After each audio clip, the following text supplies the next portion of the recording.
Hey everybody, Shandon here. Today we're talking with Mike Pointer, founder of Hey I Saw Your Commercial. You can find him at heyisawyourcommercial.com. Mike has been a commercial acting coach for the last 20 years and we're so excited that you're here with us. Thanks for coming. Thank you for having me. So let's talk about your specific acting curriculum.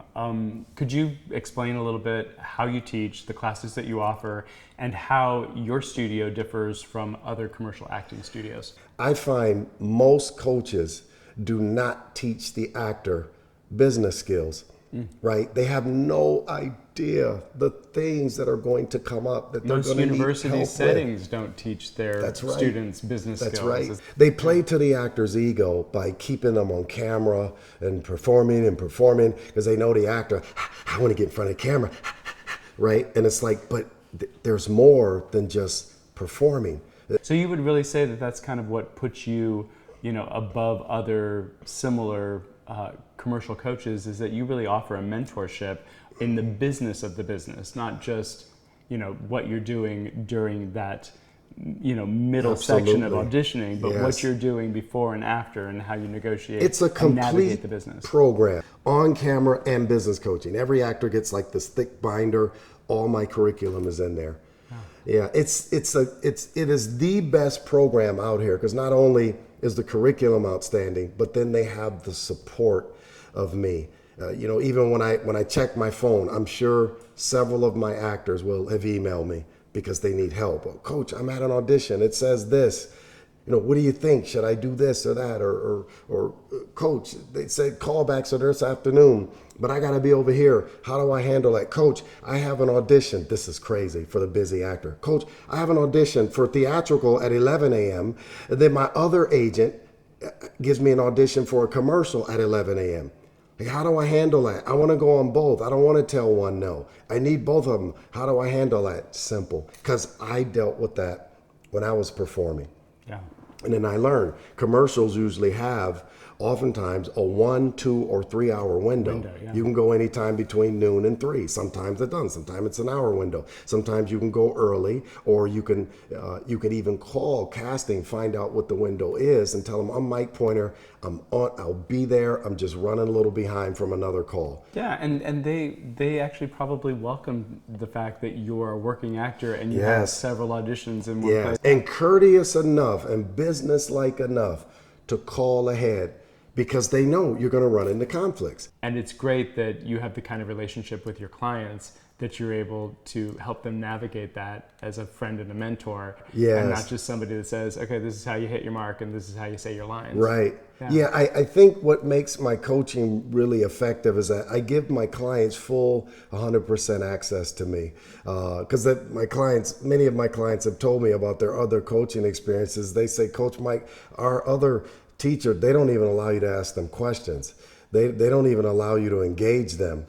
They sit strategically in the room, so you only have so much, your access is limited to them. And I'm like, what? And I said, because my actors have my cell phone and my email address. So if they need me outside of the classroom, they have me. I thought all coaches did that. Yeah, I would think that if you're helping somebody, that you need to become available to those people. And but they don't. They say no questions. Some have even said everything you need to know, I'm going to teach you. There's no way I could build my practice all these years if that was my philosophy, because old Chinese proverb, the teacher should learn more than the student. The only way I'm going to learn beyond what I already know is to get their input, listen to their questions, bring on their problems, which I teach them. You don't call them problems, they're challenges, and we learn and grow from challenge on up to opportunity. You have a theory that there are 3 frames to pretty much everything, but specifically to auditioning for commercial work. Can you explain to us what those 3 frames are? Absolutely. There's the beginning of the audition, which most actors think is when they say, and action. No, that's the second frame. The first frame is when you actually enter the room. That's the first frame in the 3 frames in casting lesson that I teach, because the actor must understand that you're already auditioning as soon as that door is open and the assistant says, okay, Mike Pointer, come on in, right? The producers are there with their clipboard and they're watching and they're taking notes. This used to fry me when I'd walk in and I'd see the producers just, with this dim kind of look on their face. I remember it happened to me for theatrical one time. I wanted to say, excuse me, what are you writing about me? Because it's like, that's terrifying me. They're actually taking notes. It's like, yeah, that's their job. We're casting a multi-million-dollar production here. Yeah. Of course, we're taking notes. But the actor has to learn, like, how do I walk in a room? Like, not just feet over the other walking in, but what do I do? What do I say? Most actors don't know. So there's the first frame in casting. The second frame is your performance frame, right? Of course we got to perform well. Sometimes you go to producers, you don't know what they're going to ask you to do. They switch it. They change it up from the first audition. So we must, what I call, again, another 3, execute the triad of audition excellence, which is listening, understanding, and execution. That's another 3, right? Another trinity. So that's we have the second frame experience. Then when we leave the room, we have the third frame, which is I have to leave in an excellent manner. I can't just buy or let the wheels fall off when I leave the room, right? I've got to understand there's an entrance, audition, and exit process. About social media, there's a big push now to have followers and to become an influencer, and I feel like there's a lot of people spending a lot of time creating content and being online. What do you think is important for actors to do in regards to social media as far as Instagram and Facebook? And do you recommend a lot of emphasis be put on that? Well, see, yeah, there's a Game of Thrones actress, and her name fails me right now. She says in Jenna's book that she booked the role on Game of Thrones because she found out because she had more social media followers than a woman that she believed was far more talented than she. So yes, over the last several years, I'll even see audition notices. It'll say something to the effect of, we favor those that have the more social media following, the better. Those that have at least 10,000 followers on Instagram, please submit. And some of my veteran actors, this is like frying their brain. They are upset about it. And I tell them, you can spend your time being upset all you want and let your dream float right on by. And when you're in your feelings and all that, learn social media. I teach them. I got to do the same thing. Yeah, I'm resistant to it. And I wish it was the old way. And I'm wishing it. And you can't wish your way into success. So I'm teaching them, you must, at least at a fundamental level. You can get started on YouTube. Just get started on YouTube. Social media, a gazillion instructors on there on how to at least get started. Yes, they're going to have something to offer you. Take our program. Can't be afraid to spend money to invest in your business. Social media, it's really important. It's built-in viewership because they know that when you book, you're going to unleash it out on social media, and your followers, maybe half of them. I got 10,000 followers on Facebook, then maybe 4,000 will watch, maybe 5. I got 60,000 Instagram, well, maybe we get 30,000 people to pay attention then. It's a staple. It's a built-in audience. Even the Avengers, see, I don't believe, because I didn't see it, I don't think they spend as much dollars on advertising on television as they did through their Instagram and their Twitter accounts. See, they got free publicity to a degree that way. Well, sure, and they've got one of the biggest casts in history, and every single one of them is on their social media. Look at that. Plugging it. Yes. And I mean, of course it's going to be the biggest film of all time. Yep. Just look at the cast. Yep. Has to be learned. It's like when improv became such a big staple, especially in commercials. And then, you have your big improv schools that open up and promoting more, right? Improv. You couldn't run around saying, I hate improv. I'm not good at it. It don't matter what we feel. What matters is what's required. What do I have to do in order to live this dream? Yeah. So it's really, really important. I mean, again, I'm learning it myself. There's a social media proprietor, young man, Brendan Kane. He's responsible for Taylor Swift and Justin Bieber launching and having the following that they have. I'm learning from him right now. Brendan Kane just purchased. They send you a free book, and I just, because I'm really green on it, I'm getting better at it, but it's really becoming a hunger for me. And you see the notices in the breakdowns as far as like, higher social media following preferred, even for commercials. Yes, Yeah. yep. Because it's built-in viewership. Because they know, especially the 18 to 34 demographic, they're going to be, hey, I mean, it's a way to promote yourself, and stay on it, because the average human being really focused on the time, the amount of time that we can waste throughout the day, and how in 10 minutes you can get a truckload of work done in 10 minutes just by taking these bits and chunks of time out of the day to put our head down and work like crazy.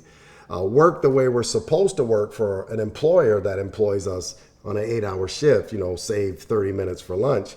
But really work. The employer expects us to work on 8-hour shifts, 7.5 hours of work. If no customers are here, grab a rag, start wiping. Wipe, get a broom, sweep, always something to do. And so the actor has to work just as diligently. So what advice would you give to people who are brand new to the industry, just moving to LA, just getting started? What would you say to them?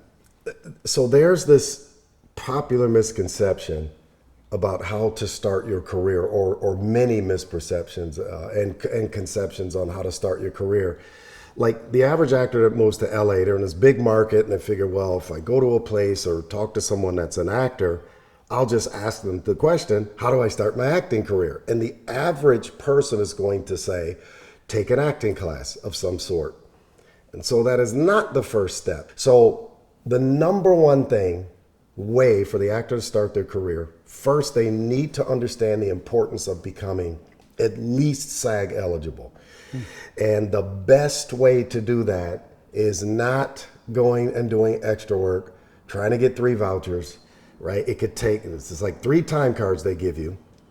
Most call them vouchers. And then that makes me eligible to join SAG, or SAG eligible, right? But that's a game in and of itself. It can take who knows how long for an actor to get 1 voucher. Yeah. Some actors say, well, I got 5 vouchers in 1 week. I wore the same uniform 5 days in a row on a TV show.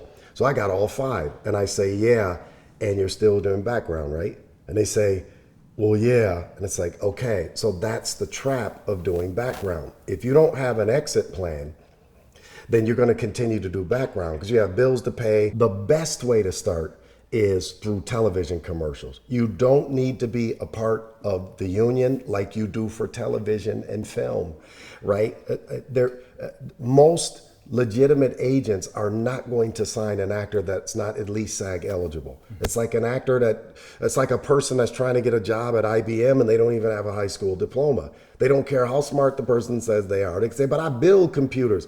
It's like, but you don't even have a high school diploma. I mean, come on, right? That's so basic, that's so elementary, right? So it's the same for the actor if you're not at least SAG eligible. Now, the quickest way to get a good agent is to like learn, like what are the steps to getting a great agent? Well, first you need skills. You don't need experience. Again, actors say, oh, I don't have any experience. Who did when they started? Who was born with experience? Until they got their first experience, they had none. So you need skills. So TV commercials are the most productive way. All you got to do is book one, not do multiple months and years doing background and try to get 3 vouchers. The pay is great. You're a working principal on national television with a director that could possibly also direct television shows and films, like Joe Pytka, like the Russo brothers, many of them. Ridley Scott, when he's not shooting movies, he shoots TV commercials out of his production company. I think still over on Lapeer in West Hollywood. So that is the way for the actor to start their career.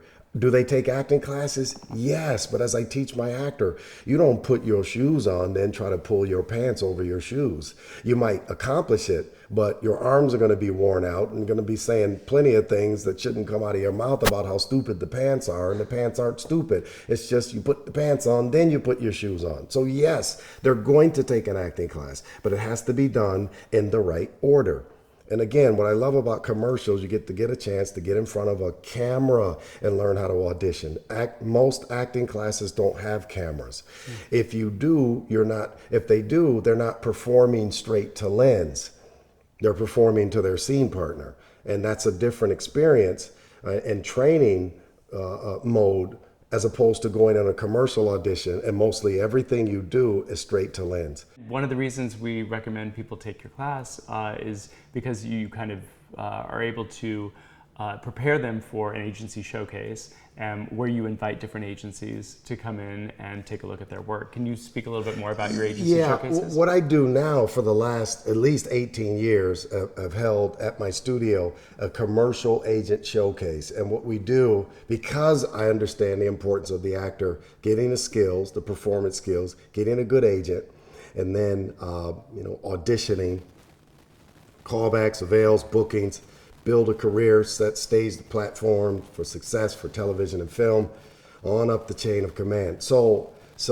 But the actor needs to understand that they've got to sign with a top agent. It used to be many showcase companies, it's changed, but some of the agents that would come to showcases aren't as popular or valuable. So what I get the actor to do is understand I only call top agents in. They're at least top 40 agents.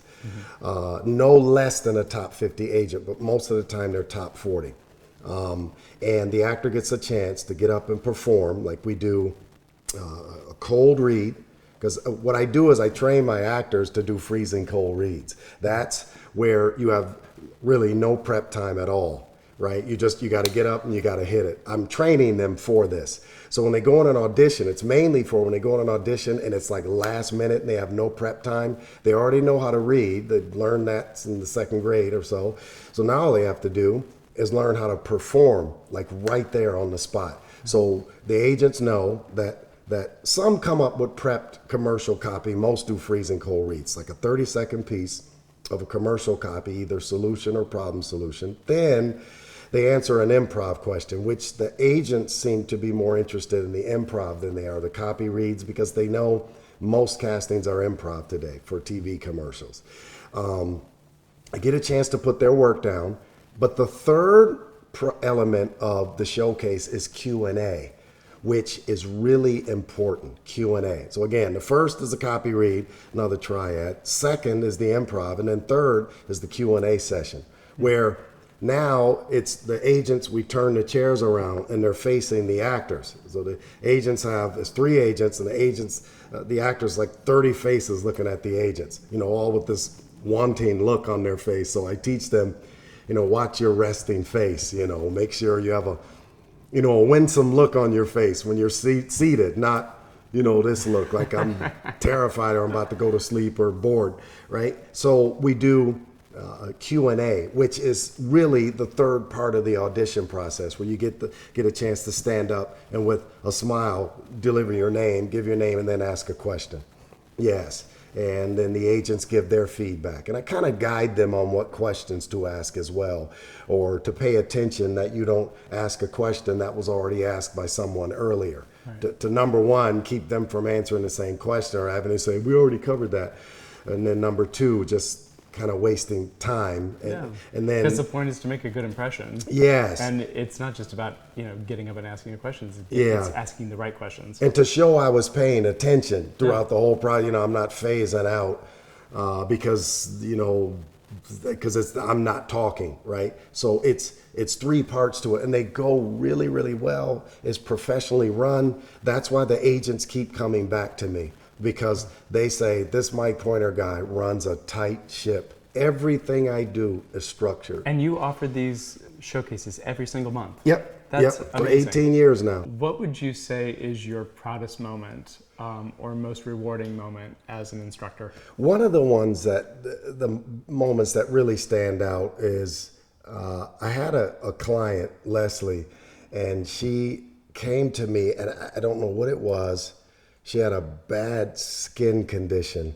It was like she had a rash or a breakout, because I had seen her once before in an audit, and she was like, I want to take your course. And she comes and she has a rash on over her whole face. But she'd get on camera as if her skin was fine, and maybe she kind of blocked it out or whatever. And real sweetheart young lady. And she had pulled me to the side after class and said, I'm really glad I'm taking your class, because, I want to learn, and I've, faced some discouragement. She said, one agent told me I can't, it's going to be hard for me to work because I'm African American and my skin problem and this and that and so on, right? And I just said, oh, who told you this and blah, blah, blah. And so she told me she had an audition for Royal Caribbean Cruise Lines. She said, do you think that my skin will be a problem? I said, you have to let go. If you're going to go on the audition, just like it seems that you do in class, just shine, be yourself, forget the skin, go in, be the person your best friends know you to be. You got a wonderful personality, great smile, right? Focus on what you control, the whole thing. I was at the beach one day, on a day I had off, one of the few. She called my cell phone in tears. She said, I booked the Royal Caribbean cruise. She said, it's $10,000. We get to go on a ship for six days. She said, when she got back, she said, we worked 6 hours and the rest of the time was ours on the cruise. Amazing. And she was crying on the phone. She said, could you encourage me? You helped me. I think that was my most heartfelt experience with an actor, is that, for her to make me a part of it, to say I was a part of her success and the way she felt about herself. Because I'd seen her a month or two later, her face cleared up, everything was fine. It was just some kind of temporary skin condition that she had. And clearly it was something that could be covered with makeup, but yes. it was doing more to her self-esteem Yep. than it was doing to the reality of her booking. Just like they did. I mean, they did the makeup. I saw the spot. It wasn't like they were doing close-up shots of her anyway. She was with a family. She had a husband and 2 children, and everything worked out in the end. And that, I'll never forget that moment, because I was away from my office. I'm at the beach, but she calls with that kind of disruption in her voice, and she was saying, I booked the job, and I just want to thank you. And it was her first commercial also. And it's so true. I feel like actors in general and people in general, we see things about ourselves that nobody else really sees, and what really doesn't matter. But we create these stories in our head that discourage us, that put ourselves down, when in reality, that isn't what's going on in the auditioner's mind at all. Right. And it's great that you have the kind of relationship with your clients that you're able to help them navigate that as a friend and a mentor, and not just somebody that says, okay, this is how you hit your mark and this is how you say your lines. Right. Well, I'd like to thank you for being with us today. We really enjoyed this. Thank you for having me. So I had a ball. Yeah. Yes. And make sure that you check out Mike Pointer at HeyISawYourCommercial.com. He has agency workshops coming up, as well as ongoing classes. Thanks again for being with us today. Thank you for having me.